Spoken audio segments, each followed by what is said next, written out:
गुरु जी की सुमिरन मात्र से नाशत विघ्न अनंत, ताते सर्व आरंभ में ध्यावत है सब संत। जय श्री सच्चिदानंद, जय श्री सच्चिदानंद। आप सभी को, आप सभी भक्तों को देखिए, हमारे महापुरुषों ने कहा है कि संत दर्शन से सभी कार्य सफल व सिद्ध होते हैं। देखिए, कर्म के बंधनों से मुक्ति दिलाता है अध्यात्म ज्ञान, ये सभी को पता है। इसीलिए तो कहते हैं कि संत दर्शन से सभी कार्य सफल व सिद्ध हो जाएंगे। इसीलिए व्यक्ति को सत्संग श्रवण करना चाहिए, जिससे संतों और महापुरुषों का दर्शन हो। जब आप सत्संग श्रवण करने जाएंगे तो किसका दर्शन होगा? संतों का, वह महापुरुषों का। क्योंकि एक बार पांडव कर्म योगेश्वर भगवान श्री कृष्ण महाराज के पास आए और कहने लगे, हे केशव, अब तो सारे कार्य सफल व सार्थक हो गए, क्या अभी भी इसमें कोई कमी है? तो भगवान ने कहा, हे पांडव पुत्रों, गोत्र हत्या की पाप से अभी तक मुक्त नहीं हुए हो। तो उन लोगों ने कहा कि इसका क्या उपाय है? भगवान ने कहा कि तुम अगर शिव जी का दर्शन प्राप्त करोगे ना, तो गोत्र हत्या के पाप से मुक्त हो जाओगे। तो पांडव शिव जी का दर्शन करने के लिए हिमालय की तरफ बढ़ते हैं। अनेक स्थानों पर शिव जी ने उनकी परीक्षा ली, परंतु उनको दर्शन नहीं दिए। पांडव भगवान को याद करते हैं और तुरंत भगवान श्री कृष्ण प्रकट होते हैं और कहते हैं कि क्या बात है, बोलो क्या बात हो गई? तो पांडवों ने कहा कि हमें भगवान शिव जी के दर्शन नहीं हो पा रहे। तो भगवान ने बोला कि इसी केदार घाटी में तुम्हें दर्शन होंगे। एक जगह भीम ने दो चट्टानों के बीच में अपना पैर जमा दिया। शाम के वक्त वहां से अनेक पशु गुजरते हैं और अनेक पशु गुजरते हैं तो अंत में क्या होता है कि एक बैल पीछे मुड़कर भागने लगता है हिमालय की तरफ। पांडव समझ गए कि हमारी यात्रा सफल होने वाली है, यही शिव जी हैं। उस बैल ने अपना सिर जमीन में गाड़ा और जो उसका मुंह था ना, जो मुंह था वह नेपाल यानी पशुपतिनाथ में प्रकट हुआ। दोनों देशों का आराध्य शिव जी ही हैं। पांडवों को दर्शन हुआ और वे गोत्र हत्या से बच गए। तो श्री रामचरितमानस में संत शिरोमणि गोस्वामी तुलसीदास जी ने लिखा है कि भगवान शिव के बारे में लिखते हुए कह दिया है कि उमा कहूँ मैं अनुभव अपना, सत हरि भजन जगत सब सपना। कि जो हरि का भजन है वही सत्य है और सारा जगत मिथ्या है। पांडवों ने दर्शन किए और शिव जी ने कहा, तुम जो मेरा पीछे भाग है का दर्शन करो। मतलब जो शिव जी के पीछे का भाग है, सिर्फ उसी के दर्शन करने के लिए शिव जी ने उन्हें बोल दिया। आज भी यात्री भगवान केदारनाथ के दर्शन करने जाते हैं और अपने जीवन को सफल व सार्थक करते हैं।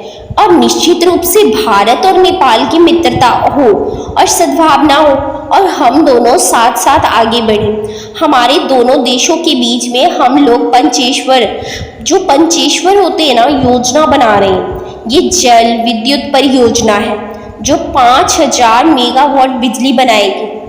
इतनी बिजली बनेगी कि नेपाल के अंदर जो सुदूर ग्रामीण क्षेत्र है, जिन क्षेत्रों में लोग झोपड़ियों में रहते हैं, जिनकी झोपड़ियों में सदियों से अंधेरा है, उनकी जो झोपड़ियां हैं उसमें भी प्रकाश फैलेगा। ऐसी यह योजना है। इस प्रकार से हमारे संतों ने भी कहा है कि जैसे आप पानी को कॉन्स्टेंट करते हैं, ऐसे ही जब मन को एकाग्र करोगे ना, तो इसमें भी आध्यात्मिक शक्ति उत्पन्न होगी और एक समय आएगा कि प्रकाश ही प्रकाश जो अपने हृदय में देख पाओगी। इसीलिए तो उपनिषद कहती है कि मन एवं मनुष्याना कर्णाम बद्ध मोक्षो, अर्थात मन ही बंधन का कारण है और मन ही मोक्ष का भी उपाय है। तो आप लोगों ने देखा होगा कि सूर्य की किरणें जब पृथ्वी पर पड़ती हैं तब जगह जगह प्रकाश ही प्रकाश और ऊर्जा ही ऊर्जा फैलती है। थोड़ी सी गर्मी होने के कारण गीली वस्तु भी सूख जाती है, परंतु उसमें हम एक कन्वेक्स लेंस को लेकर सूर्य की किरणों को कॉन्सेंट्रेट करके और कंसंट्रेट करते हैं तो जैसे ही सूर्य की किरणें कंसंट्रेट होती है तो आग जलने लगती है। आप लोगों ने भी बचपन में किया होगा, जो ज्योमेट्री बॉक्स होती है उसमें एक लेंस आती है, उस लेंस को सूर्य की किरणों में आप रखो और उसके नीचे कागज या कुछ कपड़ा डालकर उसे फोकस करो, कंसंट्रेट करो, तो आप देखोगे कि थोड़ी देर बाद उसमें आग लग जाती है, वो भी सूर्य की किरण की वजह से। तो हमारे देश के अंदर यज्ञशाला के अंदर अग्नि मंथन से लकड़ी को रगड़ करके आग पैदा की जाती है। जैसे ही सूर्य की किरणें एकाग्र होती है तो वहाँ अग्नि प्रकट हो जाती है। ऐसे ही जहाँ मानव का मन एकाग्र होता है ना, तो वहाँ क्या प्रकट होता है? आध्यात्मिक शक्ति, जिसकी हम सबको जरूरत है। इसीलिए श्रीमद् भगवद गीता में भगवान कर्म योगेश्वर श्री कृष्ण जी क्या कहते हैं कि हे अर्जुन, जब सब कार्य छोड़कर हे अर्जुन मेरी शरणागत हो जा और तू ध्यान व भजन सुमिरन कर, मन को मेरे ही केंद्रित कर। अर्जुन का मन बड़ा ही चंचल हो गया था। वो कहता है कि हे मधुसूदन, मैं नहीं लड़ूंगा, ये सभी मेरे सगे संबंधी हैं, इनको मारकर मैं क्या करूंगा, मैं तो अपना भरण पोषण भिक्षा मांगकर कर लूंगा। भगवान अर्जुन को बहुत समझाते हैं।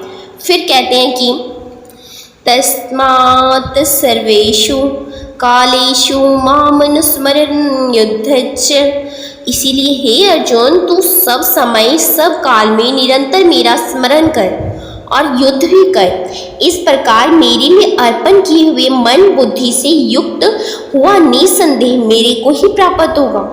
आज बड़ी बड़ी विद्वान इसकी चर्चा कर रहे हैं, मंथन करते हैं कि सब काल में सुमिरन कैसे होगा। सब काल का मतलब है जागृत अवस्था, स्वपन अवस्था, सुसुप्त अवस्था एवं तुरीय अवस्था। हम सब जागृत हैं, तब तो हम सब बहुत से कर्म कांड करते हैं, और जब नींद आ जाती है तो हम निद्रावस्था के अंदर चले जाते हैं। और निद्रा में तो कोई भी जैसे सपना देखा या स्वप्न आता है तो इसका हम अनुभव करने लगते हैं। जैसे राजा जनक को अनुभव हुआ कि वे एक समय भिखारी बन गए और भोजन के लिए याचना कर रहे और भीख मांग रहे थे। बड़ी मुश्किल से भोजन की सामग्री संग्रह किया तो खिचड़ी बनाई और खाने से पहले दो सांड आपस में लड़ते हुए उसको मिट्टी में मिला देते हैं और चले जाते हैं। ये उनका अनुभव था। जैसे जब वो जागृत अवस्था में आते हैं तो कहते हैं कि अरे मैं तो अभी स्वप्न के अंदर भिखारी था, अब मैं जैसे मतलब भिखारी था और भूखा था, एक एक अन्न के दाने के लिए तरस रहा था, अब मैं राजा बन गया, अब मैं राजा हूँ, क्योंकि वो सपने से जाग चुके हैं।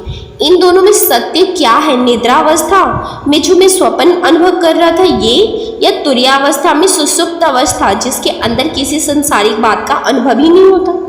मेरे कहने का अभिप्राय यह है कि चारों अवस्थाओं में क्या क्रिया हो रही है।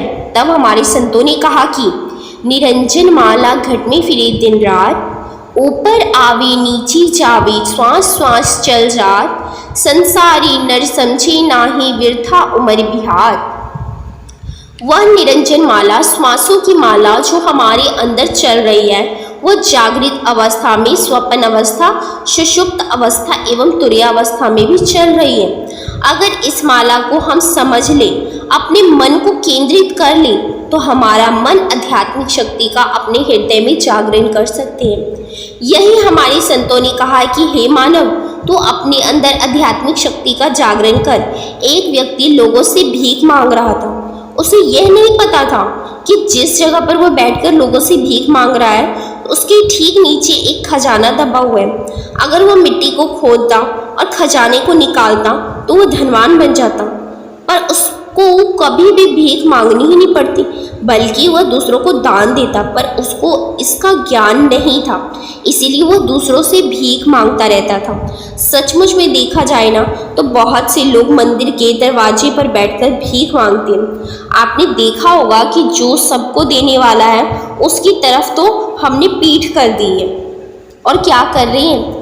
आपने देखा होगा भिखारी मंदिर के दरवाजे की तरफ मुख करा रहता है, भगवान की तरफ उसने पीठ करी होती है, जो देने वाला दाता है, और वो लोगों से मांगने का कार्य कर रहा होता है। तो आगे देखते हैं कि जब वो भिखारी भीख मांग रहा होता है तो वो पीठ जब भगवान की तरफ ही कर देता है तो वह आस किससे कर रहा है? आम लोगों से। तो आम लोगों से जब वो आस कर रहा होता है तो वो मांगेगा क्या और क्या करेगा? तो मांगते रहो, पर जो सबको देने वाला है, जब सब उससे मांगेंगे तब तो दुनिया से मांगने की जरूरत हमें पड़ेगी ही नहीं। और सब तो उससे मांगते हैं, लेकिन भिखारी आम लोगों से मांगता है। एक प्रसंग आता है कि एक लकड़हारा राजा के पास पहुंचा।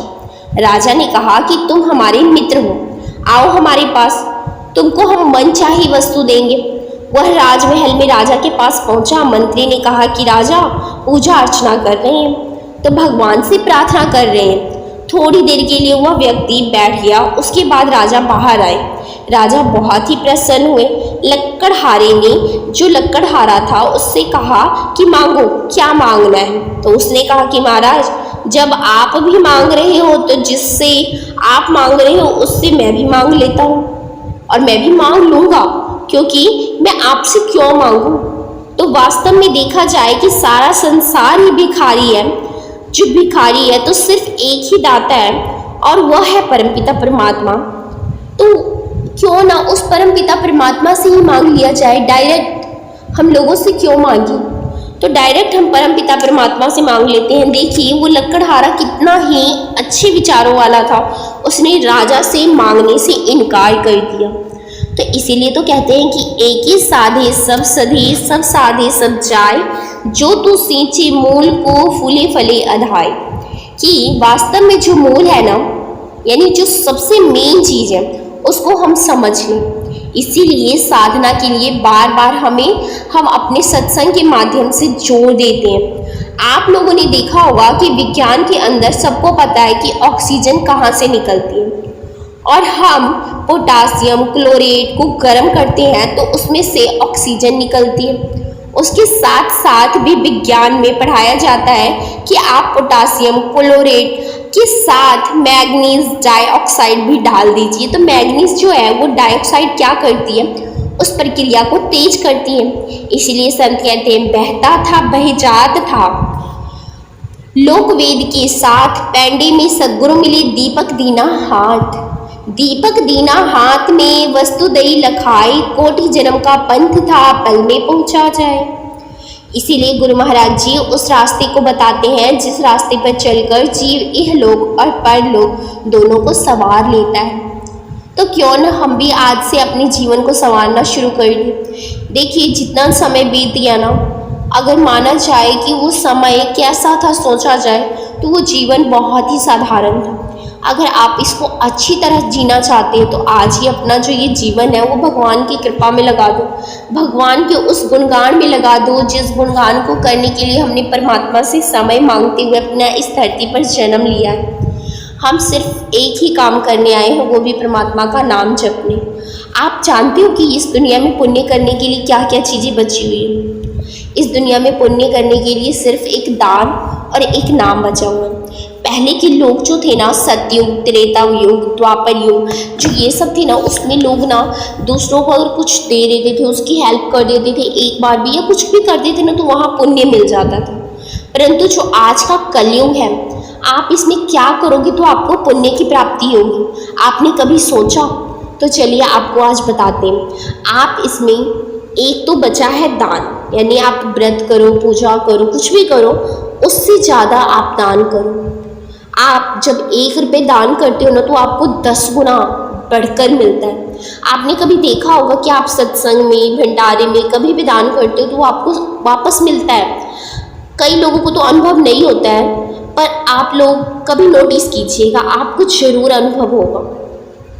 जब आप किसी चीज़ को अनुभव करोगे ही नहीं तो आपको वो अनुभव होगा कैसे? आप अनुभव करो कि मैंने इतना दिया, मेरे पास इतना दुगना कहाँ से आया। सोचिए, तो आपने उतनी मेहनत नहीं करी लेकिन आपको बढ़ रहा है, तो ये भगवान की कृपा, ये गुरु की कृपा होती है।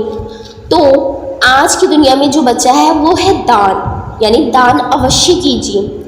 और दूसरा बचा है नाम। अगर आप पुण्य कमाना चाहते हैं ना तो सबसे पहले भगवान का नाम लेना शुरू कीजिए।